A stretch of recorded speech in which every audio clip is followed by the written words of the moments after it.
या रानभाजी महोत्सवाला भेट देण्यासाठी आलेल्या आहेत 70 विधानसभा मतदारसंघाच्या आमदार डॉक्टर दिव्या राणे मॅडम. आपण त्यांच्याशी संवाद साधूयात आणि त्यांच्या नेमक्या प्रतिक्रिया जाणून घेऊयात. मॅडम, काय सांगाल? आपण या महोत्सवामध्ये आता फेरफटका मारलेला आहात, अनेक पदार्थांची चव देखील चाखलेली असेल. काय वाटतं या सगळ्या महोत्सवाकडे बघून? पहिली म्हणटा ते खूप खूप अभिनंदन आमचे tribal welfare honourable tribal welfare minister Ramesh Tawadkar ji, तांची मॅडम मिसेस तवडकर, तांचे डायरेक्टर आणि तांची पुराय टीम की तांणी हो इतलो येदो व्हडलो रान महोत्सव आमच्या मडगांवच्या शहरान हाडलो. Directly from the village of Canacona, every village of Canacona, तांचे स्कूल जे Balram charitable trust. Because of that and the support of the government it's possible that they could manage to do this. But हे आमचे शहरान हाडून हे हाजो फायदो म्हाका दिसता प्रत्येक जो नागरीक हांगा आज ह्या फिरपाक हांगा येतलो आनी प्रत्येक स्टॉलार भोंवतलो. हांवें एक्सपिरियन्स केला हें लायक लास्ट इयर म्हज्या कॉन्स्टिट्युएन्सीन वेरी स्मॉल स्केल रानभाजी केली, कित्याक आमचोय बी भाग ग्रामीण भाग जस्ट लायक सराचो काणकोण मतदारसंघ, पण वेरी स्मॉल स्केल. बट जेन्ना ऑनरेबल मिनिस्टर कितें आयोजीत करता ते स्मॉल स्केल कांयच करना, तांचे सगळे लार्ज स्केल. सो तांचे ते श्रमदान संकल्पना आसूनी की तांचे लोक उत्सव आसूनी, where they do this in his constituency and where lakhs of people तांच्या मतदारसंघान येतात आणि people experience from all over.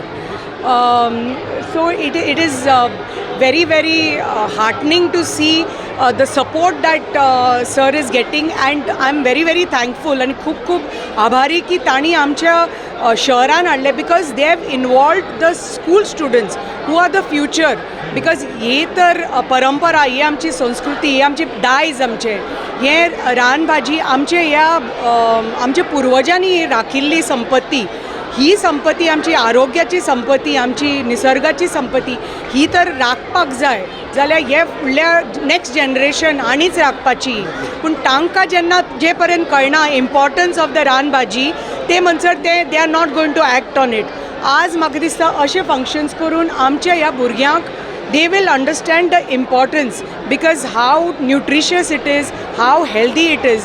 So every vegetable here which we see only in the forests of Goa, because Goa is the Western Ghats is part of Goa. So right from Sattari to Kankon, the Western Ghat range, you see all these vegetables in that. So hopefully the next generation will look after it and will understand the importance, because this generation knows only social media and fast food. But this same vegetables, he bhajio, can also be part of the fast food and can be even more tasty than fast food. So म्हाका दिसता अशे जेन्ना आमचे लोक उत्सव आनी अशे महोत्सव जाता तेन्नाच ताजो खरेंच it reaches the last person, like Antyodaya तत्व पर्यंत पावपाक जाय जाल्यार दिस इज द वे. नक्कीच मॅडम, ज्याप्रमाणे आपण आपल्या भाषणामध्ये देखील म्हणालात की असे महोत्सव आता काणकोण विधानसभा मतदारसंघामध्ये ज्याप्रमाणे होत होते, ग्रामीण भागामध्ये होत होते, तसेच शहरामध्ये आलेले आहेत. तर आपण आपल्या भाषणामध्ये देखील म्हणालात की आमच्या इथंही अशा प्रकारचे महोत्सव होणं गरजेचं आहे आणि त्यासाठी कृषी विभागानं किंवा मंत्री तवडकर साहेबांनी सहकार्य करा अशी भावना आपण व्यक्त केलेली आहे. कशा प्रकारे नियोजन करणार आहात? पुढच्या वर्षी कधी करणार आहात महोत्सवात?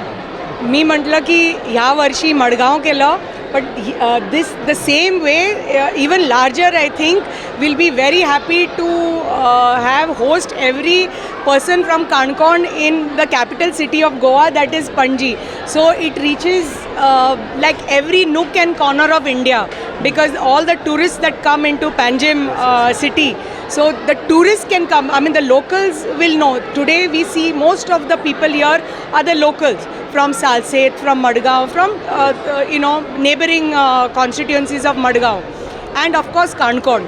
But when you get it to the capital city, you'll have all the tourists coming, and it should be, and even now this season ह्या टायमाचेर बी खूब टुरिस्ट येता आतां गोंया, and it is going to reach every nook and corner of India. So people भारताचे सगळ्या लोकांना कळायला पाहिजे की what is रानभाजी and what all, how nutritious and healthy it is. and how we can take it to every nook and corner tomorrow of India. Thank you so much.